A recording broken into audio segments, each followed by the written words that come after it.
The views and opinions expressed in this podcast by the host and or the guest do not necessarily reflect the views of the host and or Paranormal Buzz Radio and or its sponsors. Use of any material produced by Paranormal Buzz Radio without express written consent is prohibited. Paranormal Buzz Radio will not be held responsible for you holding your knees, crying, and rocking in a corner in a puddle of your own urine, or being beheaded by a group of children in a cornfield. In fact, if you come across a group of children in a cornfield, we promise to make fun of you as you run away screaming in terror. Listener discretion is advised. Welcome to Exploring the Unknown. I'm Rebecca Williamson. And I'm Shay Carroll. Taking stories from today's news, we will explore everything from the paranormal, supernatural, the strange and unusual, unsolved mysteries, and more. Join us as we delve deep into the unknown and the mysterious, taken from the headlines. Water cooler chat with a paranormal twist. Be sure to join our Facebook group, Exploring the Unknown with Rebecca and Shay. Welcome to the show.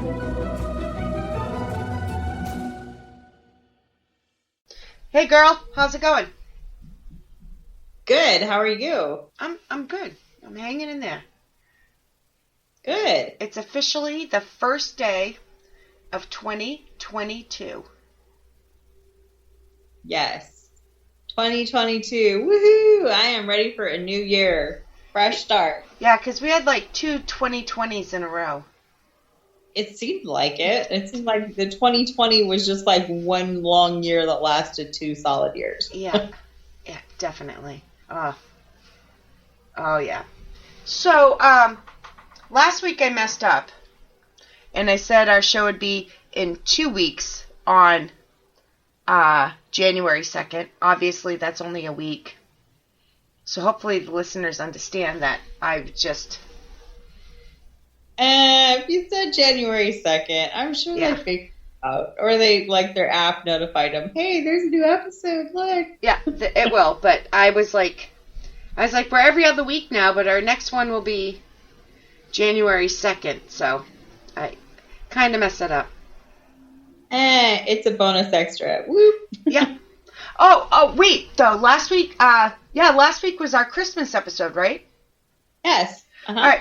So I went and looked for The Man Who Invented Christmas, as we talked about. Yes. Did you watch it? Not yet, because I decided I needed to watch The Christmas Carol. Is that what it was? Yeah. What was it? Like, it was already after Christmas by the time we recorded, so it was like 3 or 4 days later, and I'm watching The Christmas Carol. But I started like 3 to 5 different Christmas carols, and I'm like, this sucks. And I can't watch the one with Jim Carrey. You're right, there was one, but it was not live action, it was animated. I hate animation.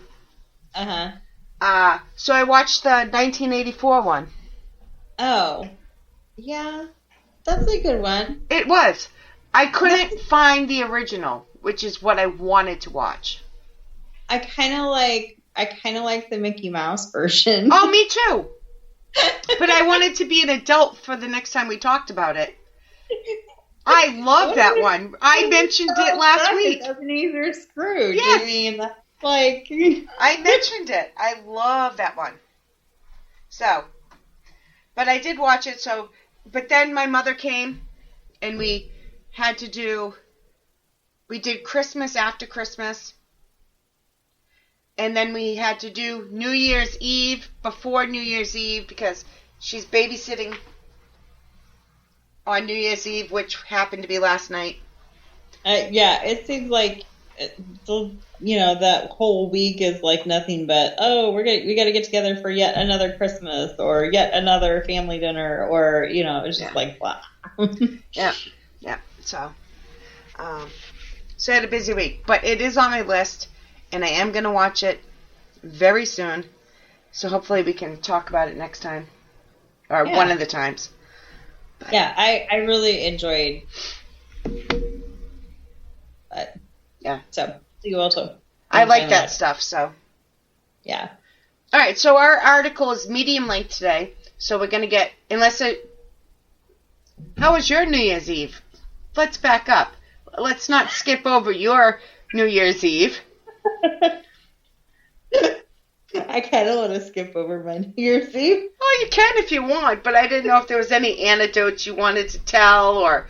oh my gosh. So, be careful in case people listen that you're about to talk about. I know. She won't listen. So my friend, who's 85, she is a lot wilder of a person than I am. And she drugged me out on New Year's, which I haven't been out for New Year's in probably at least 15 years. In fact, I can only think of like maybe 2 or 3 times that I went out for New Year's. So we're in a bar doing karaoke on New Year's, which... Is there video of you doing karaoke? I don't think so. Oh, damn it. Not this time anyway. I don't. She posts on Facebook, but she doesn't know how to tag. So thank God I'm not tagged in any of these. Oh. I'm going to go look up your friends and see if they're... And she always has to take a picture when we're out, always, and post them on Facebook. So I look like a total barfly. And then she always has to take a picture while we're dancing. She makes me dance and then says, "Oh, take a picture of us dancing." And I'm always like, because I don't dance well, and then to have a picture like while I'm mid twitch or something, I don't know. I don't think anybody really, besides like professional dancers, like taking a picture while you're dancing. But she has to do it every single time, and so that I don't know. And she's like, "Here we go. Come on, get to it." She's so much wilder of a person. Like we're both single. And apparently, she's decided she has to have a kiss at midnight. She had to have a New Year's kiss. And so she's like looking around the bar. She's like, "Who am I kissing at midnight?" And I'm like, "I don't know." She's like, "Pick one, Becca. I'm going to go for it." And you keep in mind, she's 85. And I'm just sitting there going, "You're doing what?" Well, when you first told me the story, I thought she meant she was kissing you at midnight. No, thank God, that's not what she had intended. But yeah, no, she actually went to the owner of the bar and said, "I'm kissing you at midnight," and I think his wife was there. I don't know, but he ended up kissing Bev at midnight, and she was extremely happy. And then she tried to get phone numbers from a whole bunch of guys, and I was just kind of, I don't know. I was there. I hope that's me at 85. Bev is something else. I tell you what, she's fun to go out with because she is so much wilder than I am. But she's not like the kind of wild to get me into a lot of trouble. Just enough to be fun. Yeah. Yeah. I mean, she's 85. Yeah. Reminds me of my stepmother. Seriously. So, that's awesome. We don't want to tell too much, so that's enough for your New Year's Eve, but...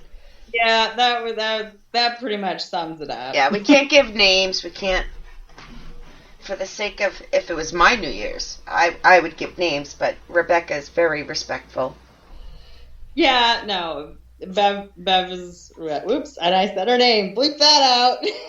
You've said it like 8 times.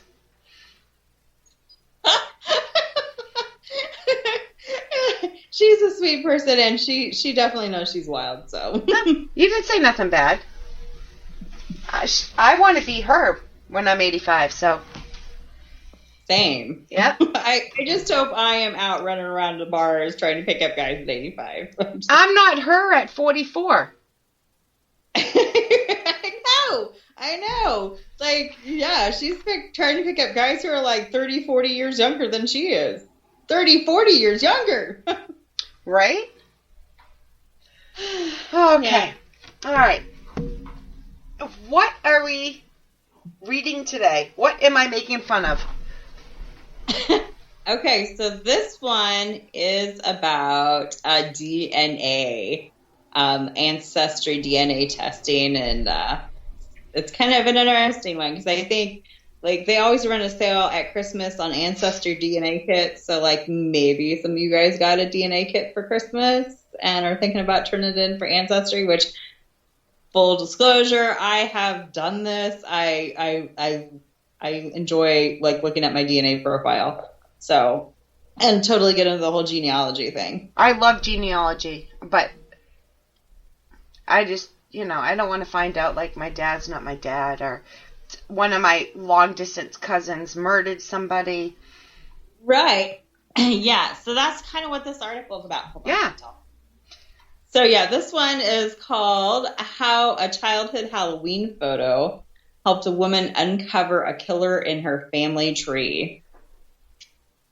And this is a CBS News article.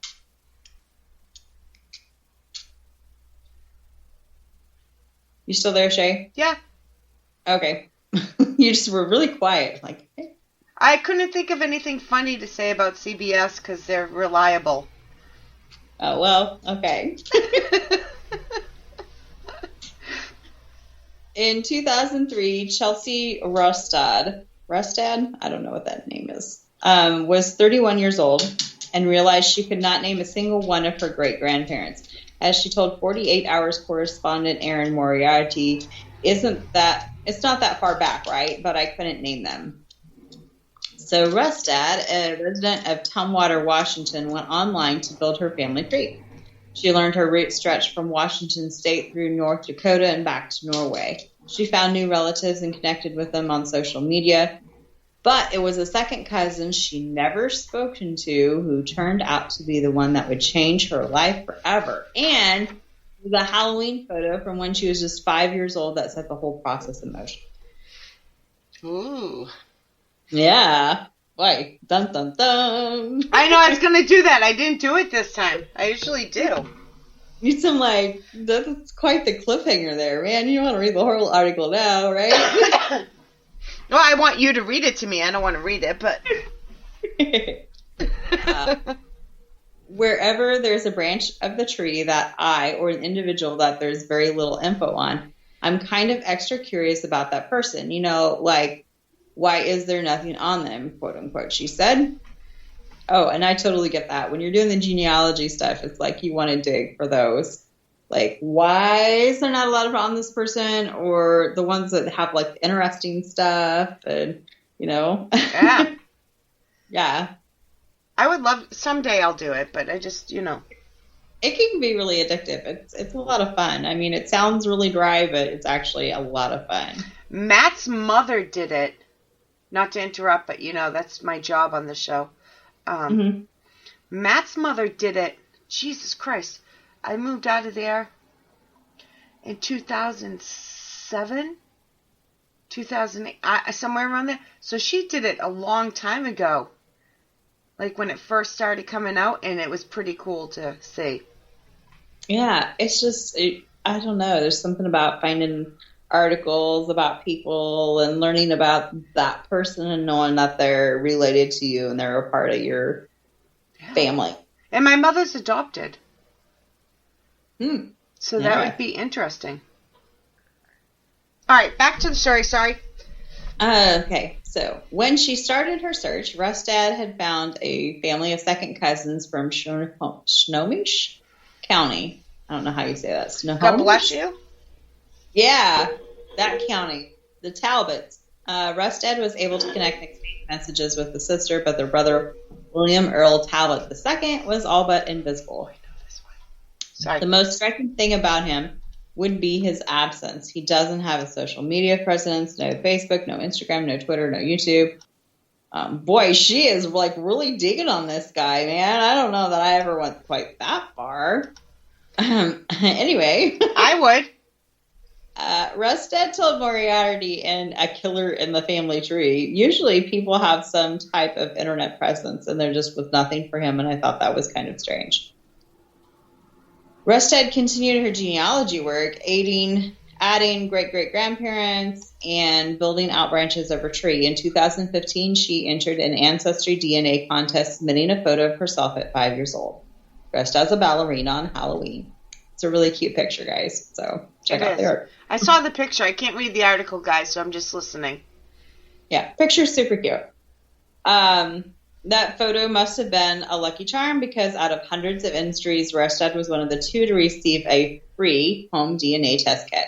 She took the test, sometimes called a spit kit, and her results confirmed the ancestry she'd already mapped in her family tree. Then Restad took a crucial next step, posting her raw DNA from the kit to a website called GED Match. Where users can share the results in an open database. And I have done GED Match, and if you haven't done it, go do it, because if you've done the ancestry testing, you download your metadata into a zip file, you upload it to GED Match, and then you can do all kinds of really cool stuff. Cool. Yeah, you can find out. So like those bog people mummies they find, like when they find people like frozen in caves, cavemen and stuff. They do an ancestry DNA or do a DNA profile on them, so you can take your ancestry DNA and find out if you're related to those bog people or whatever. Oh, wow. Yeah. Plus, not only that, but you can take an upload and like check and find out how your body processes caffeine and all kinds of different stuff. That GAG Match is just... My body is all caffeine. It's all coffee. See? There you go. I found out that my body processes caffeine at like a higher rate. So oh my gosh, you're probably going to like eyes are going to glaze over at this point. But caffeine has a half-life of 12 hours. So if you drink a cup of coffee, it's in your system for 12 hours. And anyway, it's only in my body for 6 hours. So I process caffeine a lot faster than other people. But yeah, I learned that on GD Match. So anyway, if you've done that's interesting. When you go to GD Match, they talk you through the process of how to download. Yeah, but I drink like 6 pots of coffee a day. See, maybe one of those type of people. That's crazy. Oh yeah, it's really, really interesting, and you can like some of the genetic testing that you would do at a doctor's office, you can actually do from like downloading your ancestry DNA and uploading it to GED Match. Oh, that's pretty cool. It's really cool and really fascinating, and every once in a while I'll go and check out and see what else they've got, but it's fun. Rustad spent about an hour on GED Match, which I can tell you right now you can spend way more than an hour on that day. That day in 2015 after uploading her data, but she didn't have any new family members and didn't think about it again until 2018 when police knocked on her front door. Uh-oh. Dun, dun, dun. Dun, dun, dun. In April of 2018, the Golden State Killer was arrested in California after familial DNA was used to identify a suspect from crime scene DNA. When Snohomish County Detective Jim Scharf heard that news, he wondered if the same process would work on a notorious cold case in Washington State he'd been trying to solve for many years. The 1987 murders of Tanya Van Colenberg, 18, and her boyfriend Jay Cook of age 20. The couple had disappeared while running a long-distance errand to Seattle from their homes in British Columbia. In the van, right? I believe so. Yeah. They had been found in 2 separate and horrific crime scenes in Washington State the following week. Cook had been strangled, beaten to death, and left near a river in Snohomish County more than an hour north of Seattle. Van Kulenberg was the victim of an apparent rape and had been shot in the head. Her body was found by the side of the road in Skagit County, about an hour north of Cook's. Cook's van was found in a town near the Canadian border, parked near a bus station inside border. Van Kulenberg's pants stained with stranger's semen that matched semen recovered from her body. Oh, so they had some evidence on this one. It was just before the time. Right, exactly. They were doing he was working for his dad. Again, I can't read the article, so if I'm wrong, guys, I'm sorry. And she decided to go, and they're 17 to 19, 20? They're young. They're very young. Yeah, like 1920, but I mean, yeah. I remember I don't know if you heard it, But you got like halfway through the first paragraph, and I whispered, I remember this one. The 48 hours one. I remember it. Gotcha. Yep. All right. Sorry. After hearing of the Golden State Killer suspect's arrest, Detective Sharp reached out to Parabon Nanolabs, a company that had been doing DNA work with his office. He was connected with their genealogy expert, Cece Moore. She's awesome. She has a show. Yeah. She has her own show on Oxygen. There's some episodes, and I believe it's. I'm pretty sure it's Oxygen. If not, it's just ID. But check it out. It's awesome. It sounds good. It sounds. It's really all nice. DNA and how it works and how she is, and it's a good show. Check it out for real. If you have cable, it's free. You don't need to download an app. Awesome. That's the best. Yep. Moore had been unraveling family secrets for adoptees and others for many years, and was a master at building family trees using consumer DNA, a practice called genetic genealogy that Moore had helped pioneer. Mm-hmm. Within days, Parabon had uploaded the suspect DNA from Van Cuylenburg's pants to GED Match to see if the unknown suspect might have a match from among the fewer than 1 million GED Match users. Moore waited anxiously for a list of matches, relatives who shared enough DNA with the suspect to be extended family members. Would she be able to find a name for this unknown suspect after all this time? Moore told Moriarty, "We're hoping for at least a second cousin or closer at the top of that list. We can work cases with much more distant matches, but that's really optimal. And we used to call that being lightning." "Were you struck by lightning in this case?" Moriarty asked. "Twice," Moore answered. "We were struck by lightning twice. These lightning strikes were two people who shared enough DNA with the suspect to be second cousins. One of them was Chelsea Rustad. Now, Moore had to build that family tree, but she was feeling good about her chances." "How long did it take you?" Moriarty asked. "Not as long as I thought it would," Moore said. 12 hours, right? 2 hours. It took her 2 hours. 2 hours. Yeah. Which is, like, if you've ever done genealogy work, that's crazy fast. I remember the cop that was interviewed, the detective. Yeah. And he got a call, and he's like, how the hell did she, like, and she's having dinner with her kids and doing this, and no, she's really good. Yeah. Yeah. I mean, it's the genealogy stuff, if you have those close matches like that, and it's a well-documented family tree, then it can go fast. But if it's not well-documented and you're digging... Well, I've seen a couple on her episodes. I don't remember. There's not a lot because COVID hit, but she's done both.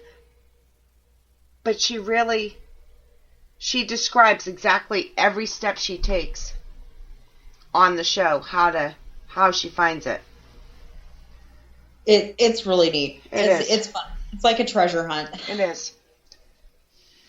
All right, so go on. And the suspect she had identified, it was Rustad's mysterious second cousin from Snohomish County, a truck driver named William Earl Tabbitt II. Tabbitt was 24 when Cook and Van Cuylenburg were killed and had grown up 7 miles from where Jay's body had been found. When Sharp got the call that Moore had found a name to match the suspect's DNA, he didn't believe it. "I'm like, really? You're not joking?" Sharp said. It had been nearly 31 years since the murders, and Sharp himself had spent decades on the case. Moore had found Talbot's name in just 2 hours. I think she called him the next morning, and he was like, how did you get this in 12 hours? And she's like, actually, it took me 2 hours. Yeah. That's the power of genetic genealogy, Moore told Moriarty. "But how sure were you?" Moriarty asked. "Very sure," said Moore. She had been practicing genetic genealogy for many years, and she knew her results were good because she had spent days double-checking them before telling anyone else. The name William Earl Talbot II meant nothing to Detective Sharp. Talbot had never been on a suspect list, and Talbot had a scant criminal record. Could he really be the person who had committed these very violent crimes?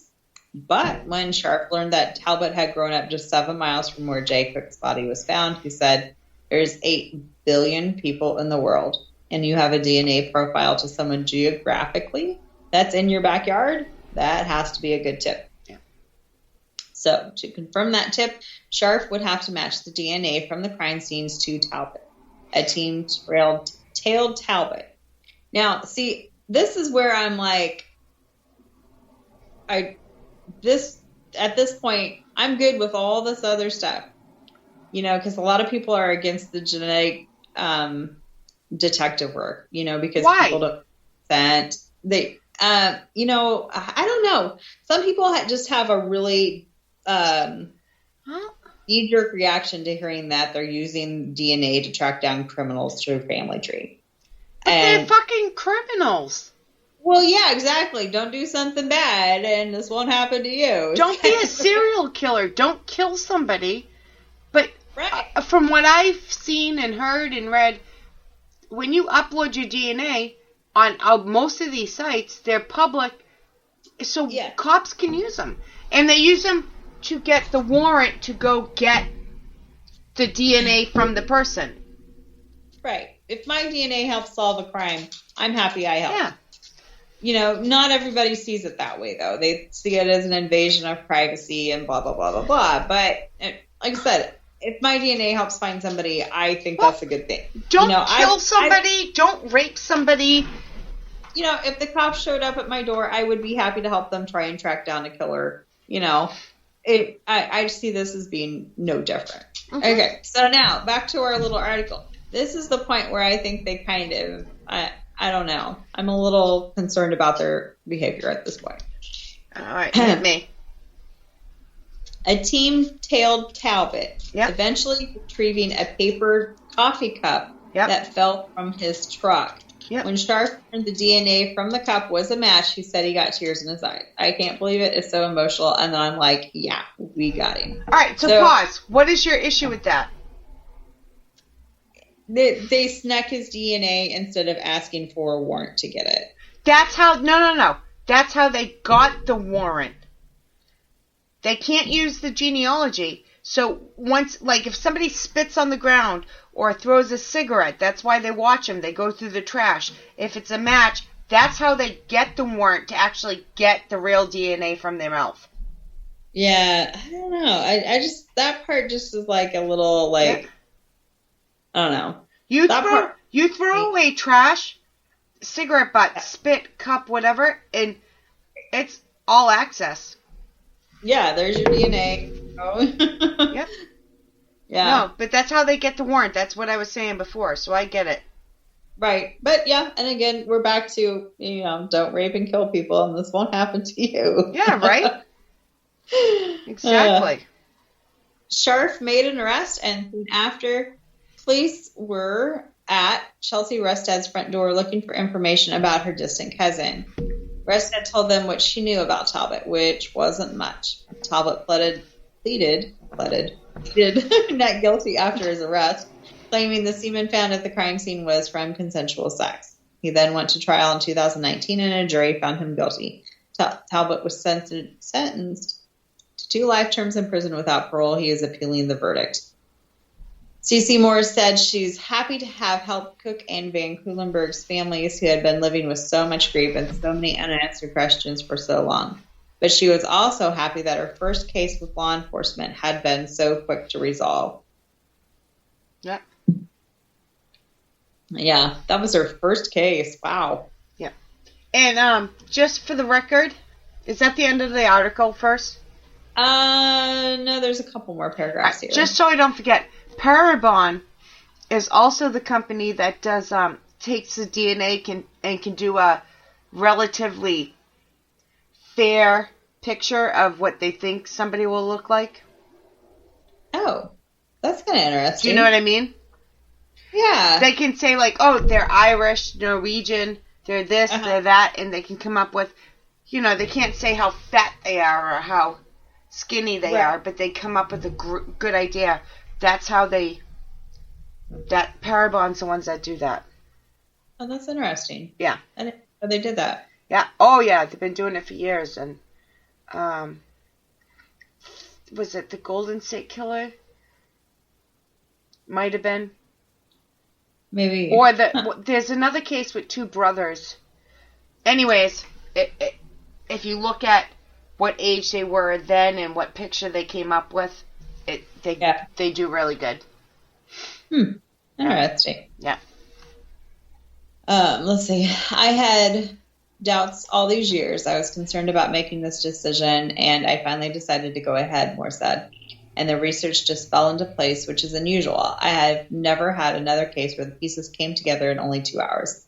And so it does sort of feel like it was a sign, if you believe in those type of things, that I had made the right decision. Yeah. In the 3.5 years since finding Talbot on GED Match, Moore says she's gone on to locate nearly 200 unknown suspects and victims for law enforcement using genetic genealogy. Victims? She does victims too? That's a good idea. Jane Doe's. John Doe's, Jane Doe's. Yeah, she does.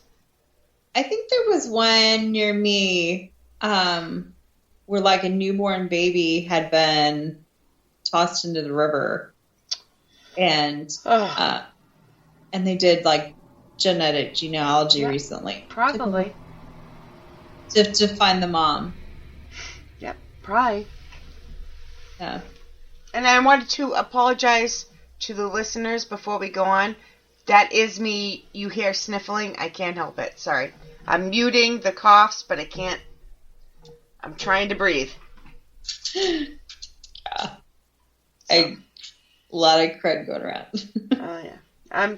The COVID kicked my ass, and I had it mild compared to most people. Yeah. So. All right. Here we go. And in the end, Rustad did connect with family members she had never known of before, the families of Jay Cook and Tanya Van Cuylenburg. After Talbot's conviction, Rustad attended the sentencing and got to meet Tanya and Jay's families and express her support. Rustad couldn't help but notice that she was the only relative of Talbot's in the court that day. His dad wasn't there, his sisters weren't there, he had a family member in the audience, and I was there supporting the victims. The old Halloween photo that helped launch this journey has a whole different meaning to her now. By haunting evidence, it was taken in 1987, just a few weeks before Cook and Van Cuylenburg were killed. Yeah. Rustad said she's proud that her DNA proved so useful and says to those who may feel nervous to unlock secrets in their own DNA, all it's going to show you is the truth and nothing more. Right? There's so many people out there doing it that... Like, I'm sorry if you feel like you're being invaded, your personal space, or, but there's so many people out there. It doesn't matter now because, they're gonna find you. Just don't rape anybody. Don't be an asshole and rape anybody, or be a serial killer, or murder somebody, and you'll be all set. I mean, yeah, it's just, I'm glad that a lot of these cold cases are getting solved. No, I am too. Waiting that long to know who killed your family. That's And like the case of that baby where they found the mom. I mean, that one was heartbreaking for the people who found the baby. It was really heartbreaking for them. There was, she's got a really nice monument at the cemetery because so many people had cared for that baby, and then to find the mom and get people got closure on that. So sad. It was a sad thing. It really, really is. It's sad if I have nothing funny to say. Yeah, but I mean, I think this DNA, I think it's fingerprinting. Fingerprinting, when they first started doing that, they have the same thing, but the bottom line, I think for my feelings is don't do something wrong and you won't have. Yep. I agree. Be a stand-up person. And here's my last comment on it, because we can get into very tricky water here, but here's my last comment. When DNA was first starting to come out, everybody knows I watched True Crime. Right. So when it first started being used, I would have been one of those people that said, you can take my DNA, like, voluntarily if you don't store it. We're talking a long time ago. But now it's like, it's everywhere. If it's not me, it's going to be my sister, my aunt. You know. Oh, yeah. So. Yeah, there's so many people doing it. Like, I did mine. When did I do mine? I think it was 2015 that I did mine, actually. And, yeah, there weren't very many people on there. I mean, like, I had a few relatives, but not a whole lot. And now I have a whole bunch of them. And I just had some first cousins test, which was kind of exciting to that's cool. Have that close of a match, because they'd been second cousins before that I had. And, like, one of them ended up being one of my grandmother's sisters, and she sent me a whole bunch of genealogy stuff when she found out I was into it. Oh, see, that's cool. Yeah, so. That is very, very cool. Yeah, much love of genealogy over here, so. Yep, I get it. I haven't done it yet, but I will. Someday, you know. Okay, it's fun. It's fun. Okay, so is that the end of the show? That's the end. All right, I thought so. I just wanted to make sure I didn't interrupt so much that I forgot that we ended the show. As always, thank you guys for listening. As it says in the intro, join our group. We just really started putting stuff in the group past, 2 months? Yeah, the last couple months we've really started working with the group a little bit more. You get to hear, I share some funny memes, we share funny stuff in there. And by the way, memes are memes. Just I always say for the listeners. I'm not correcting you. My kids are like, it's supposed to be Mimi or something. I don't know. It's me. I don't know. I share these cute little pictures. Here we go. Oh, and you get an inside glimpse into my weird and twisted humor. Yes. That one I shared in there the other day, nobody else thought was funny. Which one? It's got like a picture of like, I think it's like Dave Myers or something, buddy, some Halloweenish character carrying like a dead body, and it's like a play on like the footsteps thing, Jesus, and it's like that point where you see only one set of footprints. That's where I carried you, and it's like Jason carried a dead body. I found it highly humorous. I don't know if I saw it. Did I? It kind of sounds familiar. It depends. Yeah, sometimes we're hit or miss. Sometimes we share really bad stuff, and I was laughing out loud. I'm like, I think it's funny. That's freaking funny. And that's where I carried you. She snorted. That's so funny. I found that one, and like nobody else thought that was funny. I think it's funny. I really do. So anyway, inside glimpse to the second twisted humor. This is why we're friends. All right, we are ending the show, I promise, but I do have to say this. Even my mother thought this, up until a week ago, thought Rebecca was all prim and proper and so well-behaved and blah, blah, blah, and she didn't quite understand what the connection was until I told her. I'm like, Ma, are you serious? You just don't know her that well. She's the good cop on the show. And she's like, yeah, but, and I'm like, Ma, she sent me dry shampoo and underarm wipes so I didn't smell like old man balls. And she's like, Rebecca did that? Like, she was like, she thought it was hilarious, but she's like, I figured that was something like Kelly, and then she named a couple other people would do. But Rebecca did that, and I'm like, yeah. You gotta help a girl out. You do. Like, I appreciate it, But no. All right, guys. We have kids waiting and dogs waiting for us. So, thank you. I hope you had a safe New Year's Eve, and hopefully 2022 is better? Well, one can only hope. I hope so. All right, guys, we'll be back in 2 weeks, so check us out then.